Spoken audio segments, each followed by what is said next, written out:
Hello student, अभी हम करेंगे क्लास एट्थ का एक्सरसाइज 9.1। क्वेश्चन नंबर 1 के हम सेकंड पार्ट तक कर चुके हैं। थर्ड पार्ट देखिए, आपके पास फिगर क्या है, सारी साइड्स इक्वल है, इट मीन्स स्क्वायर है। आपको क्या पूछा हुआ है, क्वेश्चन क्या है, perimeter and area, find the area and perimeter of the figure. ठीक है, तो यहाँ पे देखिए पेरीमीटर निकालिए इस फिगर का। पेरीमीटर ऑफ स्क्वायर का फॉर्मूला क्या होता है, 4 इंटू साइड। तो देखिए 4 साइड क्या है 8, तो 4 into 8 equal to 32 centimetre. Remember one thing, perimeter है तो ये सेंटीमीटर में ही निकलेगा। क्लियर, मीटर सेंटीमीटर स्क्वायर नहीं आएगा इसमें। क्लियर। अब एरिया ऑफ स्क्वायर का फॉर्मूला क्या होता है, साइड इंटू साइड। तो 8 इंटू 8 क्या बन गया 64 सेंटीमीटर स्क्वायर। क्लियर। अब आगे फिगर देखिए, अगला क्वेश्चन ये देखिए, कैसी फिगर है ये, सेमी सर्कल मतलब आधा सर्कल, सेमी सर्कल बोलते हैं इसको। अब सर्कमफिरेंस ऑफ सर्कल, क्योंकि पेरीमीटर ऑफ सर्कल पर जो सर्कल का पेरीमीटर होते हैं उसको सर्कमफिरेंस बोलते हैं। तो सर्कमफिरेंस ऑफ सेमी सर्कल का फॉर्मूला होता है, वैसे तो सेमी सर्कल का मतलब जो सर्कल होता है उसका सर्कमफिरेंस का फॉर्मूला होता है 2πr। ठीक है, तो क्योंकि सेमी सर्कल है तो 2πr/2 मतलब हाफ, 2 से 2 कट गया, क्या बच गया πr।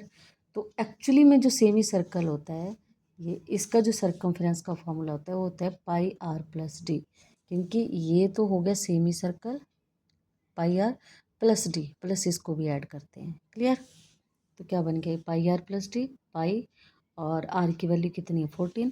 आपको पता है ना, ये वाला सेंटर से मान लीजिए ये पूरा ऐसे है, ये ऐसे है सर्कल, तो ये क्या है सेंटर से होके गया, दैट इज़ कॉल्ड डायमीटर।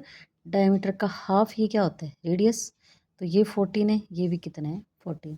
तो आर की जगह कितना आ गया 14 प्लस डी कितना है 28। तो 28 प्लस 14 को पाई से मल्टीप्लाई किया 14 पाई, क्योंकि अभी तक आपको पाई की वैल्यू बताई नहीं हुई है यहाँ पे। एक्चुअली में पाई की वैल्यू अगर इलेबोरेट करनी है तो 22/7 होती है। क्लियर, तो 28 प्लस 14 पाई सेंटीमीटर। अब एरिया ऑफ सेमी सर्कल, क्योंकि सर्कल का जो एरिया होता है πr² होता है, तो सेमी सर्कल है तो πr²/2। तो पाई आर की जगह क्या आ जाएगा 14 इंटू 14 अपॉन 2, 2 7 जा 14 और 14 को 7 से मल्टीप्लाई किया कितना आ गया 14 7 जा 98 पाई सेंटीमीटर स्क्वायर। क्लियर। इसके आगे देखिए लास्ट क्वेश्चन है, क्वेश्चन नंबर 1 का लास्ट पार्ट है, फिफ्थ। अब देखिए आपके पास फिगर क्या है, इस तरह का फिगर है, सारी साइड्स इक्वल हैं और यहाँ पे ये एक परपेंडिकुलर दिया हुआ है। अगर सारी साइड्स इक्वल होती हैं तो ये क्या बना, मतलब यहाँ पे सारी साइड्स तो इक्वल हैं पर एंगल 90 डिग्री नहीं है। लग रहे हैं आपको 90 डिग्री, ऐसा थोड़ा है 90 है, इस तरह का फिगर थोड़ी है ये। ठीक है, तो ये क्या होता है रोम्बस। ठीक है, तो रोम्बस का तो देखिए रोम्बस में ऑल साइड्स इक्वल होती हैं। पेरीमीटर क्या होता है रोम्बस का 4 इंटू साइड, तो 4 इंटू 16 इक्वल टू 64 सेंटीमीटर। और एरिया, अब क्योंकि रोम्बस का एरिया होता है 1/2d 1 into d2, in case आपके पास डायगोनल दिया होता तो, अगर ये डायगोनल दिया होता, पर यहाँ पे डायगोनल नहीं दिया है। तो यहाँ पे जब डायगोनल नहीं दिया और बेस और हाइट दिया है तो फॉर्मूला बन जाता है b इंटू एच। ध्यान रखना इस बात का। तो b क्या है 16 और h की जगह कितना है 8, तो 16 को 8 से मल्टीप्लाई किया क्या आ गया 128 सेंटीमीटर स्क्वायर। क्लियर, इसी के साथ आपका क्वेश्चन 1 कंप्लीट होता है ये। Thanks for watching.